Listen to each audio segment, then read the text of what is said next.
Welcome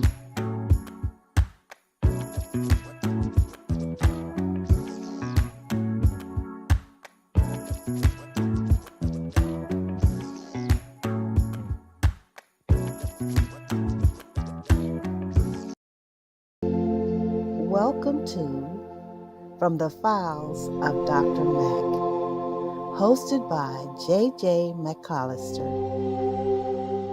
The heritage portion of interests, Blacks in the Bible, Her Story, includes women in the Bible, prominent issues which can be handled with biblical Christian counseling, as well as comments regarding current media content regarding women. And now, Dr. Mac.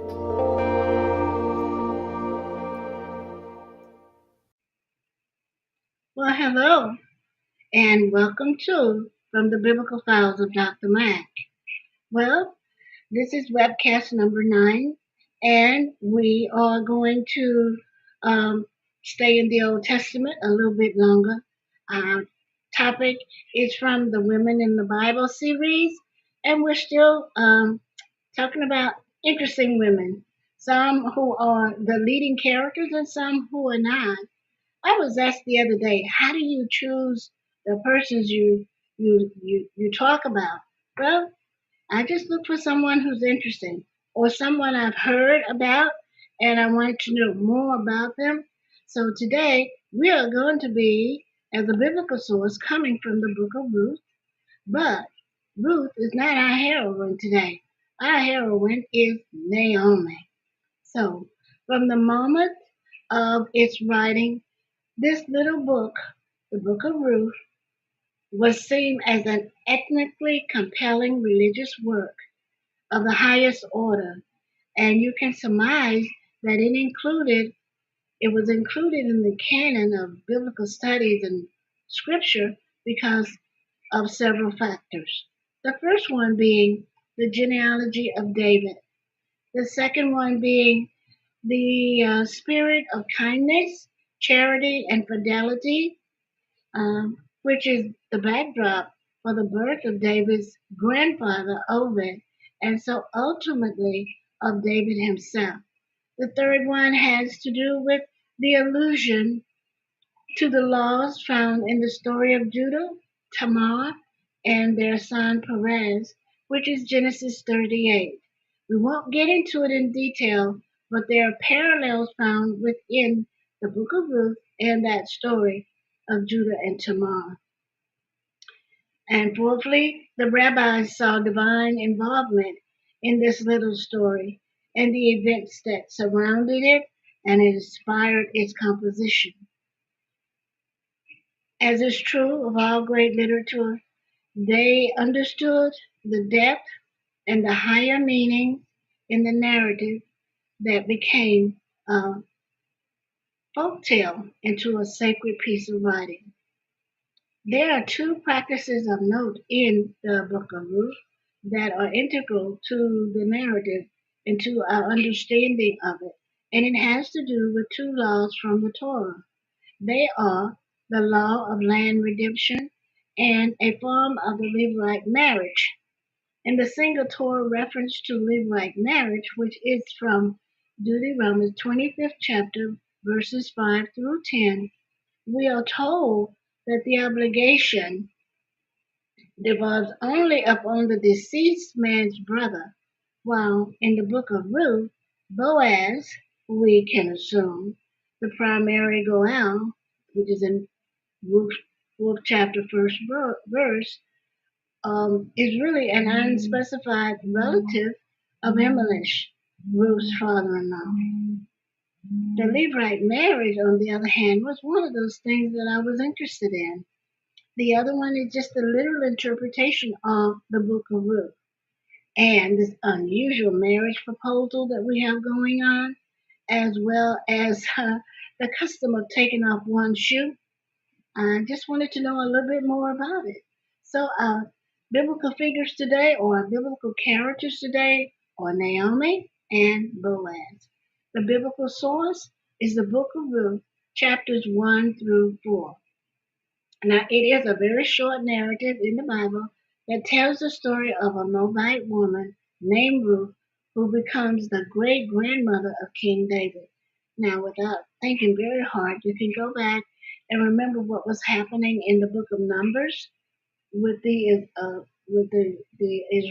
Israelites as well as the Moabites. So you got to remember in the back of your mind, and in some of those who are there in Bethlehem, that they remember the trouble between the two ethnic groups. The book of Ruth is set in the time of Judges, and it follows the life of Ruth after the death of her husband. And I know many of you don't think of it this way, but this actually is a story of widowhood. The widowhood that affects an older woman, Naomi, and the widowhood that affects a younger woman who is barren. It describes how Ruth decides to follow her Israelite mother-in-law to Bethlehem and eventually marries Boaz, a distant relative of Naomi's. In reality, he was a relative of Elimelech, the deceased husband of Naomi. This book is considered to be one of the most beautiful love stories in the Bible. Now, where is it found in the Bible? Well, it's included in the third division of what is called the writings in the Hebrew Bible. The most Christian canons treat it as if it's one of the historical books placed between Judges, the book of Judges, which we just finished, and the book of First Samuel, which we will start next week. A substantial number of scholars date this book back to the Persian period, which covers the years of 550 to 330 BCE. The genealogy that concludes the book is believed to have been a post-exilic priestly addition to the story, which originally, as I said earlier, was considered a folk tale, and now it has become a history. And it had nothing too much to the plot, and it is carefully crafted and integrates the book into Israel's long-running history from Genesis to Second Kings. Now, the Torah, and at this particular time, as it was recorded, held this book in such high esteem that it was actually read during special occasions, during religious holidays, or the celebration of the weeks. Well, what about the structure of the book? Well, the book is divided into 4 chapters. Act 1 is the prologue and problem, and it's the death and the emptiness that is experienced by Naomi. That's in chapter 1, verses 1 through 22. And this act is divided into sub-scenes, at least 3 of them. So, scene 1, setting the scene, that's verses 1 through 5. Naomi returns home, verses 6 through 18. The arrival of Naomi and Ruth in Bethlehem, verses 19 through 22. Act 2, Ruth meets Boaz, Naomi's relatives, on the harvest field. We are in chapter 2, so that's chapter 2, verses 1 through 23. Scene 1, Ruth in the field of Boaz, verses 1 through 17. Ruth reports to Naomi, verses 18 through 23. I would love to have been present during that conversation because you have a person who's very sad and lonely sharing something of interest, a younger woman sharing with an older woman. Act 3, Naomi sends Ruth to Boaz on the threshing floor. We're in chapter 3, verses 1 through 18. Scene 1, Naomi reveals her plan to Ruth. That's verses 1 through 5. Scene 2, Ruth at the threshing floor of Boaz, verses 6 through 15. Things heat up a little bit. And then Ruth reports back to Naomi, verses 16 through 18. Now we're in Act 4, which is really the 4th chapter of the book. That's the resolution and the epilogue, life and fullness. Chapter 4, verses 1 through 22. Scene 1, Boaz with the men at the gate, which is really a nice dramatic chapter that gives us a chance to look at that law of redemption, as well as the Levirate marriage, which is, we're going to find out something today that was sort of shocking to me. Scene 2, a son is born to Ruth. That's verses 13 through 17, and it's considered one of the best climaxes when you take a look at Judges and then you take a look at Ruth. Well, who wrote the book of Ruth? Who is the author? The book of Ruth does not explicitly name its author, though Ruth is one of the three main characters in the story. The events surrounding her as a character in the book of Ruth take place during the ruling of the judges and sometimes after the Israelites entered the promised land, but before David's reign. It is traditionally ascribed to the prophet Samuel. The authorship is the 11th century BCE prophet, but Ruth's identity as a non-Israelite and the stress on the need for the inclusion attributed towards foreigners suggests the origin of the story is somewhere around the 5th century BCE, when intermarriage had become controversial, as seen in the writings of Ezra, 9th chapter, 1st verse, and Nehemiah, 13th chapter, 1st verse. Naomi is featured prominently in this Hebrew Bible and this particular story. And in her story, she is portrayed as a woman who both challenges and confronts the patriarchal expectations of her time. Over the course of her story, she has a complicated relationship with God, sometimes blaming God for her issues and concluding that God had forsaken her. Paraphrase quote, that God had taken his hands off her. Her stories, which appear in the book of Ruth, concern her struggle to survive with her daughter in law Ruth, and an analysis of Naomi at this point from a modern feminist point of view includes various interpretations of her actions. But regardless of her position concerning the patriarchy, she dominates the story in the book of Ruth and effectively controls the situations of which she is part. Naomi is prominently uh, within each of the scenes. In scene 2, uh, that's chapter 2, verses 1 through 23. Her name is the first word. It links her to the wealthy kinsman named Boaz. Meanwhile, Naomi grants Ruth permission to glean within the fields and then we get that in the second chapter, 6th verse. Now, Boaz also alludes to Naomi as Ruth's mother-in-law, that's in verse 11. And in the evening, Ruth returns to Naomi, who initiates and concludes the conversation that they'd had that day. So, passing judgment on Ruth's day, Naomi utters words of blessings for the first time in second chapter, verses 19 through 20. They pertain to the man as yet unidentified for her, who helped Ruth. This is in the second chapter again, verse 19. Upon learning that the man is Boaz, Naomi adds the name of Boaz to the blessings that she has uttered to the Lord.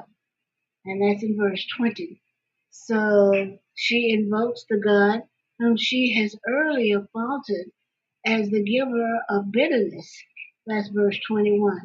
Naomi is changing, which you can see in verses 20 through 22.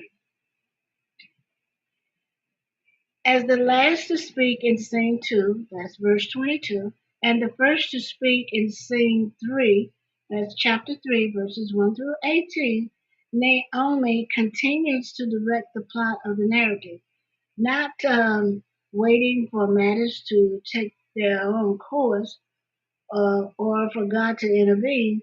She plans to secure Boaz as husband for Ruth.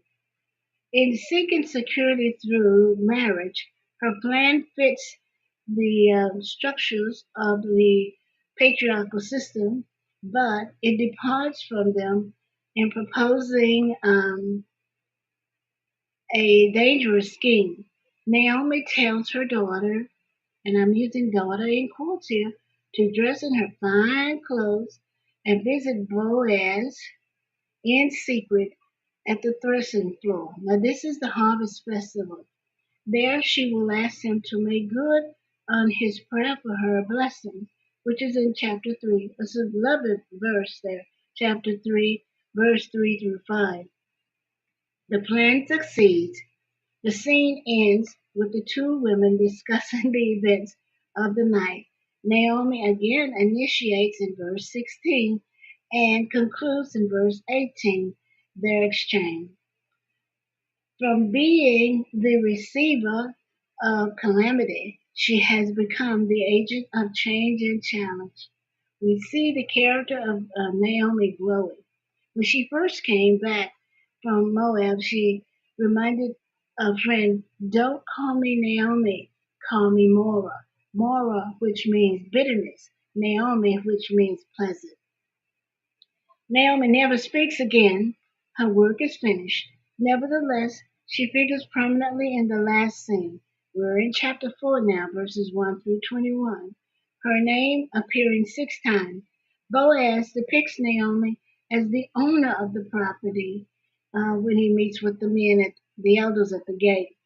The women of Bethlehem invoked Yahweh's blessings upon Naomi through Ruth and the grandchild Ruth bears for her. That's verses 14 through 15. The narrator reports that Naomi embraces the child. She holds the child very close to her bosom and becomes his nurse. And at the end, the women even declare that the child has been born to Naomi.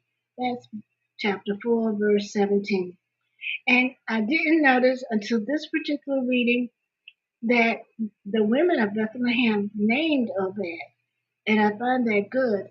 And they also commented that this one Moabite daughter-in-law was really equivalent to 7 sons that she could have had.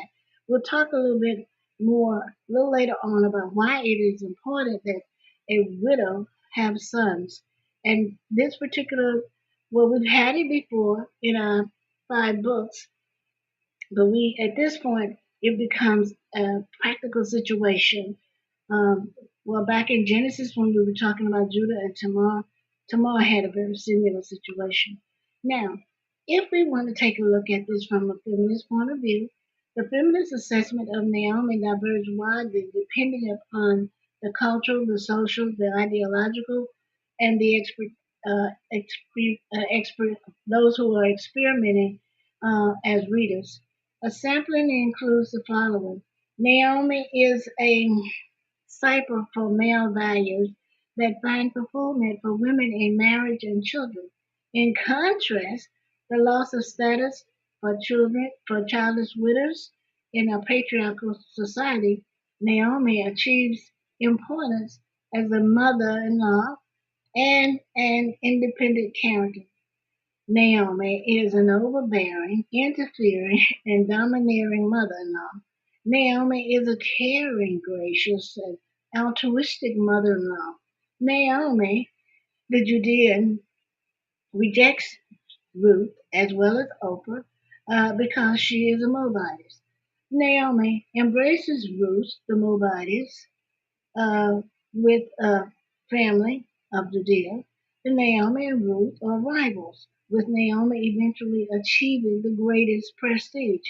Naomi and Ruth are sisters or in a sister like situation, each seeking the good of the other in the world over which they have little control. Naomi schemes, she connives, and she manipulates. Naomi plans, reflects, and she executes. Naomi is the embitterment of an old woman who denounces God for her troubles and fails to thank God when she recovers. Naomi is a profound figure of faith who experiences God as enemy, but then wrestles blessings from the adversity. All such different judgments attest to Naomi's commanding, if not ambitious, presence in one of the few biblical stories in the Bible that actually focus on women. So why is Naomi's story a good story? Well, Naomi's story is one of ingenuity, is one of agency, is one of honesty, is one of humor. And in the midst of the crisis, it resonates with the situation of millions of vulnerable people around the world. And it can be a source of both comfort and empowerment. The loss of her homeland is just the first of Naomi's devastating losses. Once in Moab, she loses her husband, she loses her sons. So, what traits did Naomi have that make her special? Well, big on the chart. She was a humble person, she was a compassionate person. So, one of her major traits is that of compassion. And we see that reflected in the activities and the character of Ruth, that issue of compassion. But Naomi displays it very early on. After her sons die, and they die at different intervals, she becomes compassionate for both Ruth and Oprah. She tries to get them to stay in Moab because they're young enough to remarry. Oprah returns to her home in Moab. Ruth gives that beautiful speech, "Where thou goest, I will go." She goes with Naomi. Indeed, she is a great mother who does show this kind of compassion. And this can be seen in Ruth, first chapter, verses 6 through 22, in the way she treated Ruth and Oprah as her own daughters. Now, these two daughter-in-laws had no children either, so they are barren widows, which is something that they're not often portrayed of, except for, in fact, we don't know what happens to Oprah, except for when, as I stated earlier, when Ruth gives birth after her marriage to Boaz. Now, we've already said she was compassionate. Let's look at a couple more traits that she exhibited. She was a woman of faith, resilience. She was loyal, in addition to being very humble. She was a godly woman. So within the book of Ruth, we see Naomi as a special woman whose characteristics made her as she was. If you're a godly woman, then those characteristics will be on display. They will inspire others. They will accept others who are being challenged to think of the plight of Naomi. So the defining characteristics we've just named, but let's take a closer look at each of them. Naomi is one of the most special and iconic women in the Old Testament. Um, she was an Old Testament Jewish woman who lived in Israel, specifically in Judea, but went to Moab when a famine arose in her home country earlier with her husband, Elimelech, before he died. She had two daughters-in-laws who were very attached to her, but when the husbands died, they too had to make decisions. Naomi made the decision to return to Bethlehem. And for those of you who are going back to your Christmas study, Bethlehem, the house of bread. They left because things were bad in Bethlehem. They went to Moab where things were good for a while, but then we came back and Naomi receives news that the famine is over in Bethlehem. So she decides to return back to quote unquote the house of bread. I love this where it all ties together. Ruth gets a Ruth works. Ruth gets a livelihood from working in a barley field, grain. Barley equals bread equals grain equals livelihood. There's no famine. There's plenty of food and plenty of water. So Naomi's story in the book of Ruth, especially in chapter 1, has a lot to tell us about who Naomi was. The book of Ruth shows us that Naomi was indeed a special godly woman of character that made her who she was. So, compassion, being a woman of faith, being resilient, being loyal, and being humble are some major characteristics that she had. And each one can be pointed out in the story of Naomi. If we want to take a look at one wherein we've already talked about the compassionate one, the encounter on the journey back to Jerusalem from Moab, which you can take a look at in chapter 1, verses 6 to 22, where she treated them, her daughter-in-laws, each with compassion, and she apparently was, as we're reading the verses correctly, you see that she wanted the best for them. She didn't want them to go on into Bethlehem, because she didn't know how she was even going to make it, but she didn't want them to suffer. So one takes the road back home, the other goes with her. Uh, we find that Oprah means pretty much to turn back, to return to, to go back. So Naomi wasn't compassionate or toxic like most mother-in-laws or in-laws or even just normal people today. When things are going bad for them, they tend to want to share that ill-gotten pleasure with others. But she was being considerate of these two young women who were not born in Bethlehem. They were not Jewish by birth. They were foreigners. They were Moabitess women, and they were or had been prior to their marriage to her sons idol worshippers. We know that from the story, like in Numbers, in the worship of Baal. So she was compassionate. Her second trait that we have here is that she was a woman of faith. We talked about that. God, you're against me. God, you're for me. But in the book of Ruth, we see that she indeed was a woman of faith. She deeply had a strong faith for her God despite the tragedy of losing her husband and her sons. So let's take a look. If it had not been for the type of faith that she had, she would have probably chosen to go to Bethlehem and just become a bitter old woman, as some of the feminist writers seem to think. But it is within Ruth that she found favor, and at the sight of Boaz, she knew that there was hope for her. So her faith in God wasn't strong, but became even stronger. We're talking about her, meaning Naomi, became even stronger as she goes through. So she never really gives up on God, but she mumbles as we do sometimes, and she was rewarded in the end.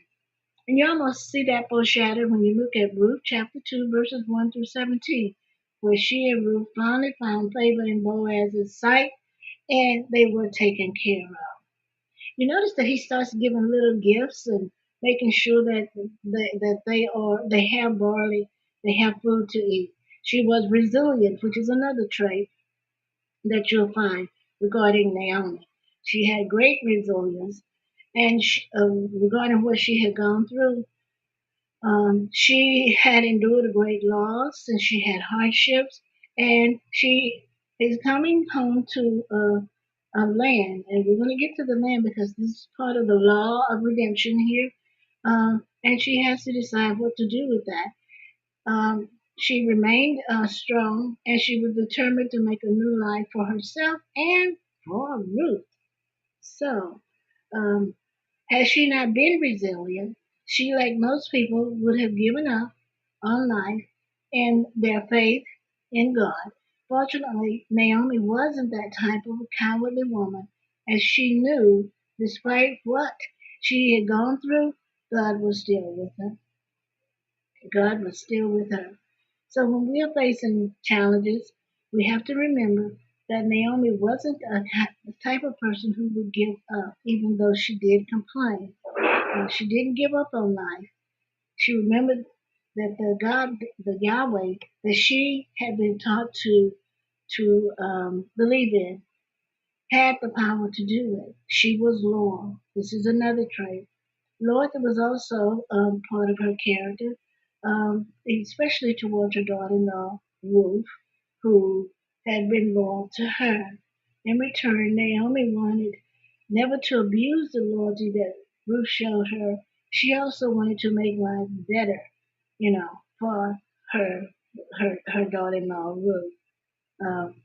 Because she was basically, you've got to remember, she is basically a refugee now. Naomi is coming home. Ruth is actually immigrating, so refugee status, into Bethlehem. Now, her loyalty to Ruth is what enabled Boaz to remember her. He had heard about her before he met her in the fields. He'd heard about this foreign woman who had come with her Jewish mother-in-law who had returned home. Now, had she been disloyal to Ruth, she would have betrayed her and left her by herself, or in Moab, or once they had gotten into Bethlehem and things had gotten better. But she did not. She wasn't that type of crooked person. She understood the value of loyalty and kindness, and in her relationships with Ruth, she did well and tried to be even more loyal. And she wanted to show that she had the character of Jesus Christ in her. Now, we're coming upon one of the final ones. We talked about the humility, the humbleness that she showed, especially towards her daughter-in-law Ruth. She didn't She didn't see the attention from others, or she didn't seek praise for herself. We're talking about Naomi.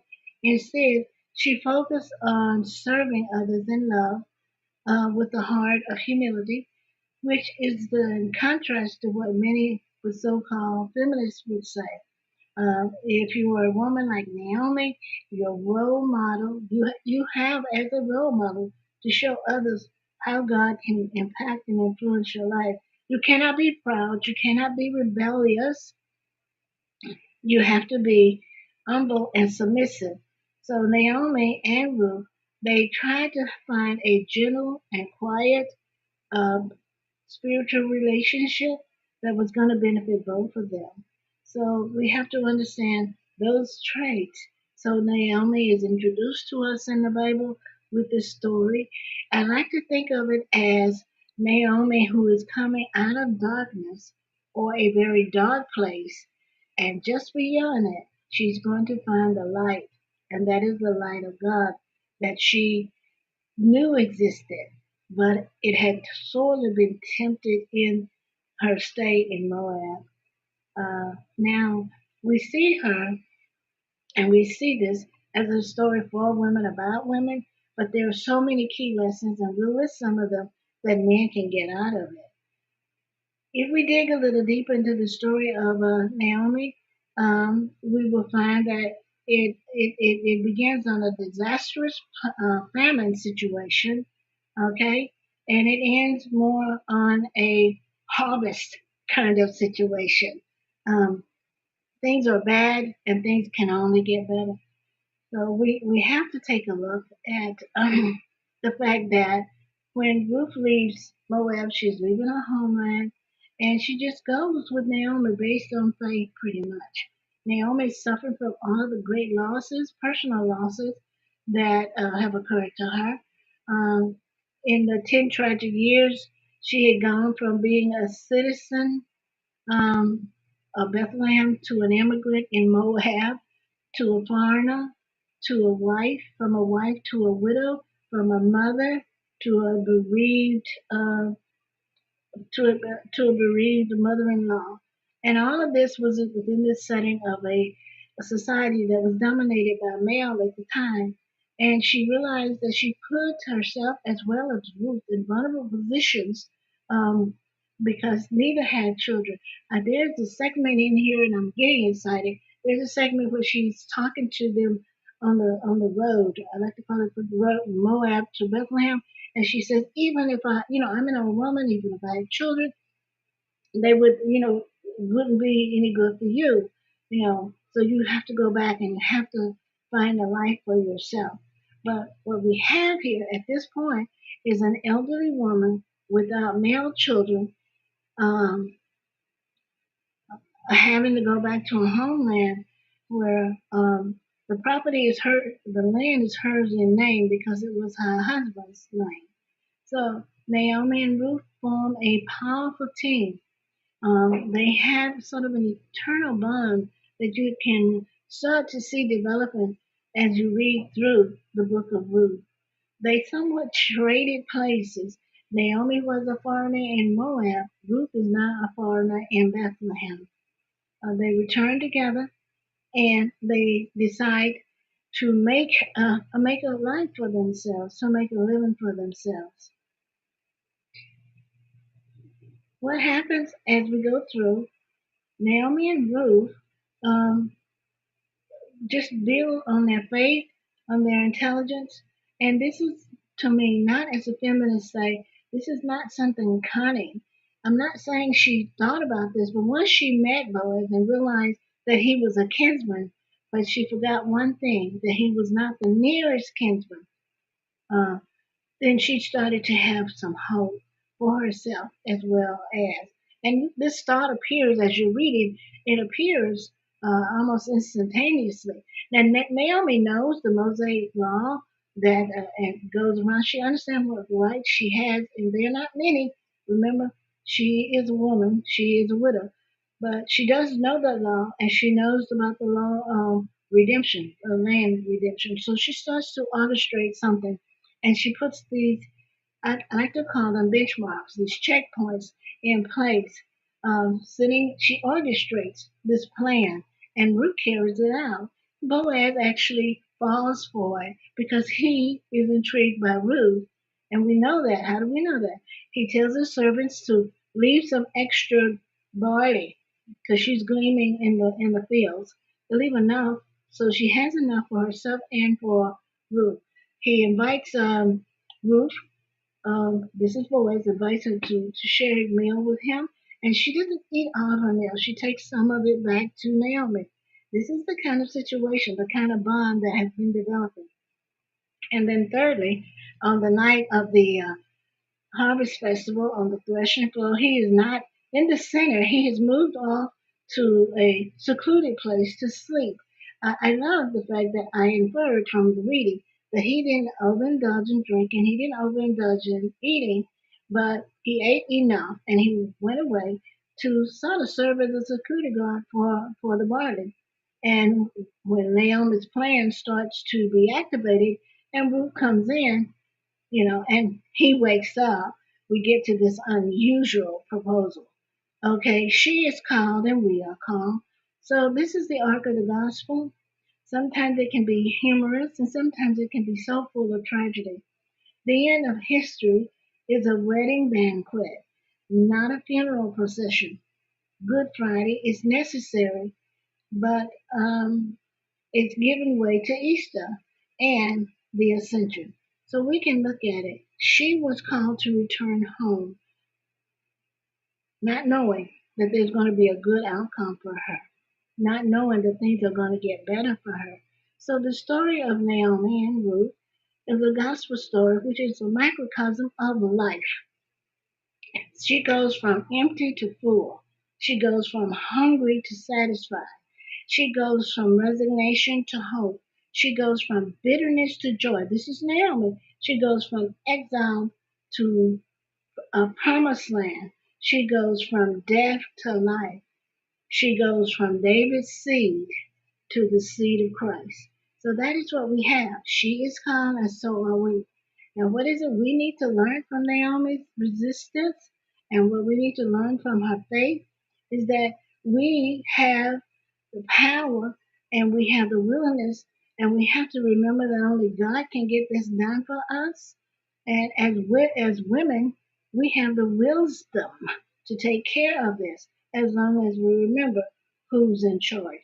We get to this piece, and I'm trying not to get to it too early. I love the line, have the symbolism of the wing, that originally comes from Boaz out in the field with Ruth, and then later it becomes part of, being under God's wing. We have to remember as we go through this story that we are empowered in both name and significance, and that the name that we have to remember is the name of God. And we have to remember the story because it gives us David's grandfather, Obed, which in Hebrew means servant. So these two women and all of this comes together and it forms a gem, a rare gem in the Bible, especially coming from the book of Judges. And remember the one thing about Judges, Judges is set in the time where everyone did what they thought was right. They had forgotten all of the Mount Sinai covenant. They had forgotten all of the speeches of Moses, all of the speeches of Joshua. So they're just going and doing what they feel is right. But here we have a story that ends in triumph.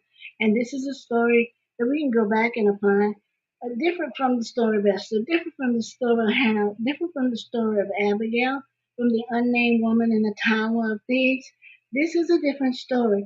This is the story of a woman who has to stand, a mother in law, who's an older woman, who has to stand um, before God and she has to face the living and she has to remember that God is a loving God who cares about them and their experiences and he allows them to have a sacred purpose for the world and thereby having one for the family. Now, themes, pretty simple. The theme is a story of loyalty, redemption, and providence of God, okay? And it has to do with the Levirate marriage and the Redeemer kinsman. Has to do with mixed marriages. We've talked about Ezra and Nehemiah. It has to do with the ancestry of the genealogy of David from Ruth.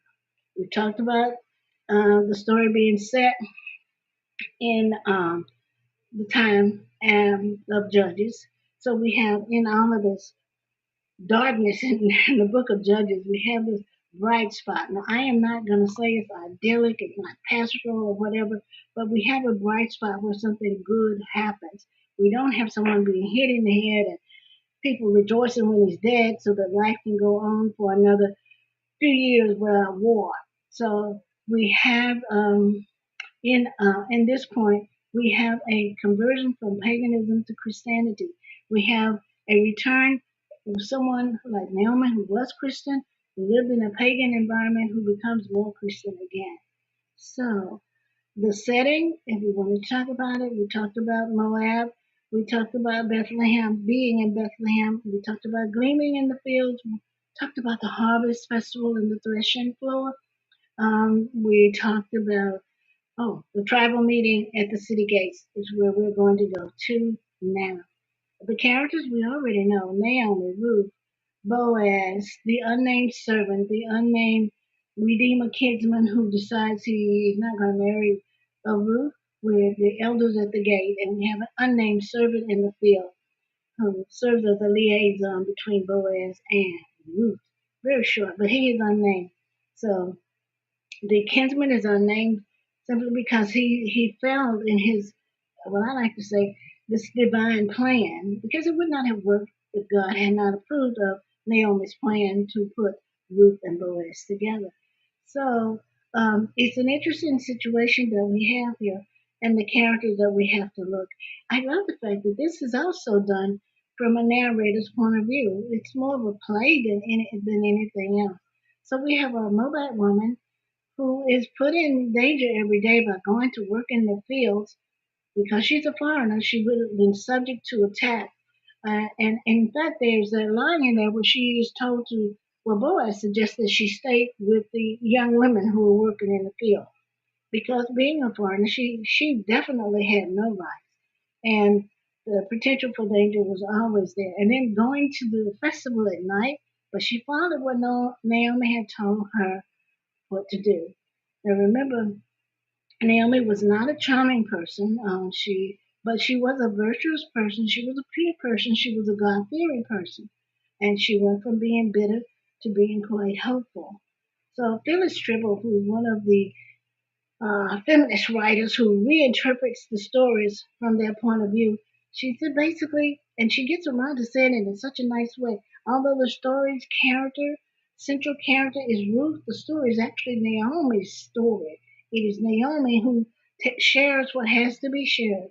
So She says that when Boaz acts to bring restoration to Ruth, it is only because Ruth has she has challenged his piety by turning the words that he blessed her with in the field into reality, into the proposal, the acceptance of the proposal that occurs on the threshing floor. And we go on, and there's so much we can say about Ruth, but this is not her story today. This is all about Naomi. And there's so much more we can say about Naomi. We need to move on and take a look at how the story, why the story was written. Um, why was it written? Uh, and why is it included? Well, we already said at the very top that it to establish this genealogy of David. But it is also a story that gives hope. Remember, these people had just come, these people, the people of Bethlehem, had just come out of a famine. The God had blessed them, that they now had, because when Emmerich left 10 years prior, there was a famine in Bethlehem. It's sort of a secular kind of situation going on, not at all like the cycle of sin that we had in the book of Judges. So we have to go, as we go through, we understand that the law of redemption says that the nearest of kin, and that nearest of kin was always meant to be like a brother of the deceased. And this is of the deceased. This is not of someone who was living. Has a right to this redemption. And we do have someone come forth and say, yeah, I'll do it. I'll take the land. But what Boaz, I will redeem the land. But what Boaz points out at this point, this is at the city gate, he points out that the land and Emelish's daughter-in-law, Ruth, actually part of the same, was bringing in the Levite marriage.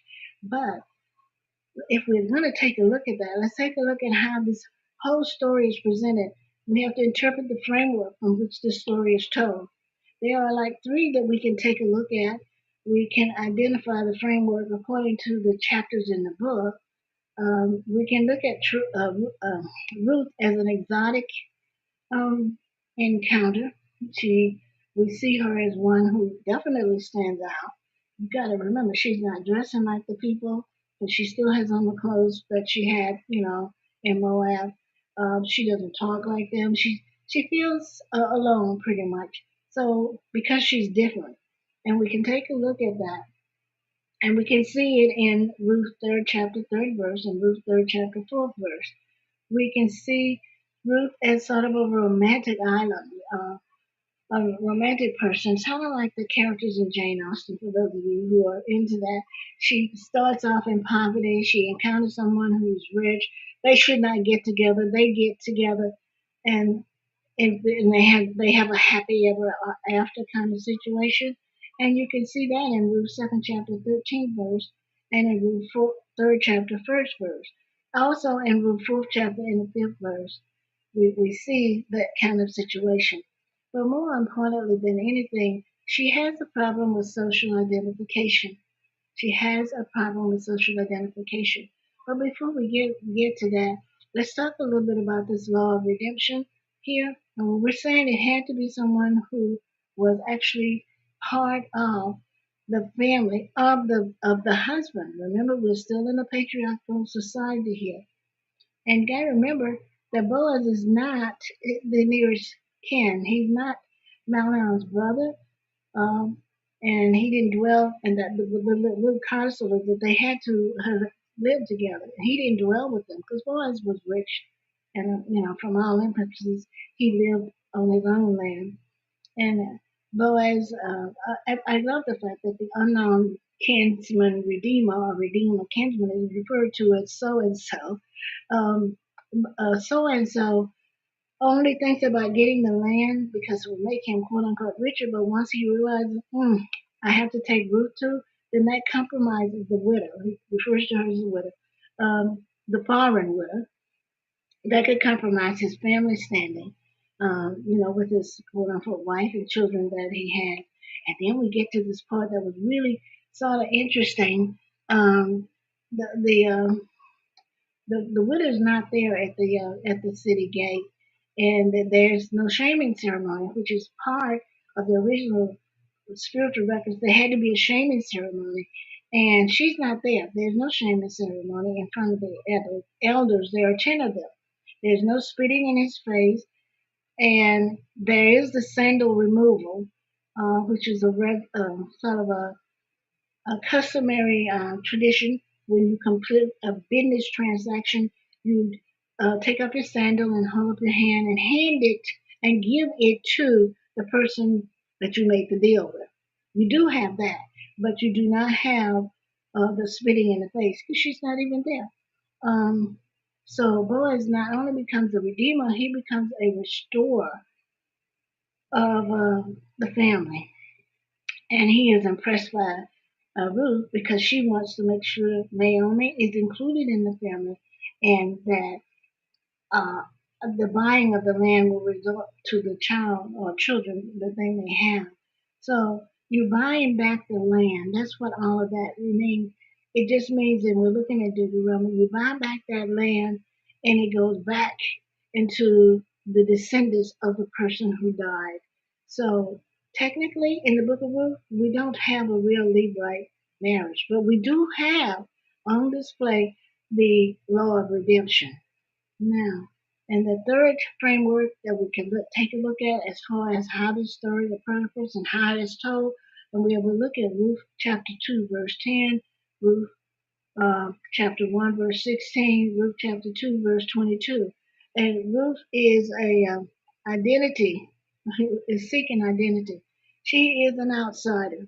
If any one of you have ever been an outsider or a new person on the job or a new person in school or even the newest member of the family through marriage, um, you know that that's an awful difficult situation. So she, quote unquote, has no identity. But with Boaz, she does immediately get identity. She is purchased. And some of the scholars refer to her, because it couldn't have been a Levite marriage, they refer to it because Boaz bought her, they refer to her as a slave wife, which I find not at all acceptable because there seemed to have been some pure emotion between the two of them. But with the union with Boaz and with Naomi, especially Naomi's whole character, whole behavior changing, she is accepted. She has identity now. And this also becomes a problem when we look at the legacy of it, when we're talking about persons who are quote unquote baby Christians or new Christians. So Ruth then finds that she had become a full fledged Israelite because now she is part of the clan, she is part of the community. Now, the conflict in this one, we've talked about the five basic conflicts, but for this one, it's real simple man versus something within himself, woman versus something within herself. This is Naomi, who, because of her hardship, because of her tribulation, things get bad for her. So the first thing she does, and the thing that she realizes right away, is that God has forsaken me. He's left me. I am just, I'm just here.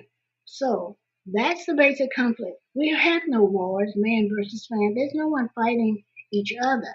Not, I mean, it's not even civilized situation where the meeting at the gate, with the meeting with the elders, it's there. But the real conflict is that loss of faith just temporarily, because of the death, but from death comes life, but from death. I love the word tribulations, which is often used when describing Naomi.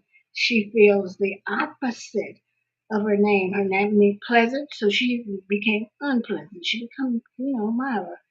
Don't call me that again. She told him, call me Myra because the Almighty has made my life very bitter. And after the people questioned her and her identity, and after all of the good things that happened, she returns from Myra back to Naomi. I love all of these transitions that are made within this story. So the emphasis is on the name changes, and anytime you have a name change occurring in a biblical story, you can expect something big, something exciting, something mighty to come out of that. I went away full, but the Lord has brought me back empty. Why call me? Why call me Naomi? The Lord has afflicted me. the Almighty has brought misfortune upon me. That's the way she felt, and that's a paraphrase quote that we have there. So we know now, even though bad things are happening, we have this little, I like to call it island, and there's good something happening there. We talked about the Levite, the law of redemption, and we talked about the Levite custom that goes back, and we find out that basically it's not completely fulfilled in the book of Ruth. For those who are going to use it as an example, you must remember that it's not totally done. You need to go and take a look at the Torah, and you'll find what you're looking for. So we have basically a merger, if you want to think of it like that. But I don't want to think of it as a matchmaking situation, but it was in essence a matchmaking situation between Naomi. All the way through this story, you have to keep remembering to, as you read it, that Naomi and Boaz understand the customs. So when she's told, that was the other thing. When she told Ruth to go and uncover his feet, and we won't get into that because the modern translation of feet is not feet; it is genitals. But to uncover him, um, they understand what's going on. Ruth is simply doing what she's told. That once again is why I say that she is the motivator. She is the catalyst that makes this story work. So as you go through, you know that, and the uncovering is part of that custom that they understood for that time. So we want to define the things that the restoration. It's obvious the abundance that you have that you didn't have at the beginning of the story, and most of all, the redemption, not just of the land, because Naomi is redeemed, and that redemption goes on and spreads through to David. Now, we know what happens to David later on, but for this point, he's a baby, and Naomi is his nursemaid, and she will teach him, and so will his mom. And we know that things are going to get better in Bethlehem. Our time is almost up, and I did mention to you what the taking off the sandals symbolized, and a little bit about the uncovering. But that was just part of the proposal that had to occur. But I want to take a look at some of the key lessons from what we are supposed to have learned from um, the book of Ruth. Decisions affect our destiny. The decision is always yours. Um, Mentors are great to have, especially in life transitions. And the last one, be diligent, even when nobody's watching. And that's very important because if we only do things when people are watching us, we're not defining our character. Character is basically what you do when no one is watching. It tells you who you are, what you are, and what people will have to say about you. Now, we wanted to talk about the legacy. What a legacy. When I read this, I get an understanding of marriage in the Old Testament. Well, we talked about the widowhood, no children, no one to take care of you in your old age, no one to take care of your burial, which was a very important thing to them. And I guess it's today. It has influenced so many. The story of Ruth has influenced so many. So much of Psalms we'll find the refuge under the wings, which was talked about in the field, and Boaz is basically someone providing a shield for both Ruth and Naomi. Take a look at Psalms 94 verses 1 and 4. And these are beautiful writings. Psalms 36 verses 8 through 9. Psalms 57 verse 2. And we have the image of the wings that are outstretched, the eagle's wings that are outstretched, and they provide for those in who are encircled within the wings. We have to remember that redemption works, and the most important redemption or redemptive thing that we have is that of Christ paid the price for all of our sins. He's allowing us to get a new start, and as we do that new start, we have to remember that it's not all about us, it's about others. There are hidden symbols. We've talked about the wings that we have there. It's more than a love story. It's a type of exodus. You know, Naomi left a bad situation and she returned to a good situation. But there's so many things that could have gone wrong that did not go wrong. There are so many times when the emptiness could have remained empty and not fulfilled. And as we pray and move out of this, we have to remember in the marriage situation that we quote unquote fall in love, which is an emotion. But the truth is, once we get married, the marriage has to continuously provide the love um, that has to exist if we are to become happy people. There's so much more to be covered here, but I want to thank you for joining us today. And I want you to remember that God gives us the faith and the courage and the resilience that Naomi had. We just have to remember we have to turn our hurt into hope, our pain into growth, our cries into character, and our grief into gain. We want to remember, we have to remember that Naomi took the child and laid it in her bosom and became his nurse. The women of the neighborhood gave him his name, saying, "A son has been born to Naomi." And they named him Obed, and he became the father of Jesse, and Jesse became the father of David. The word Obed means servant. So hopefully we have shared today with you some of what we will continue in First Samuel.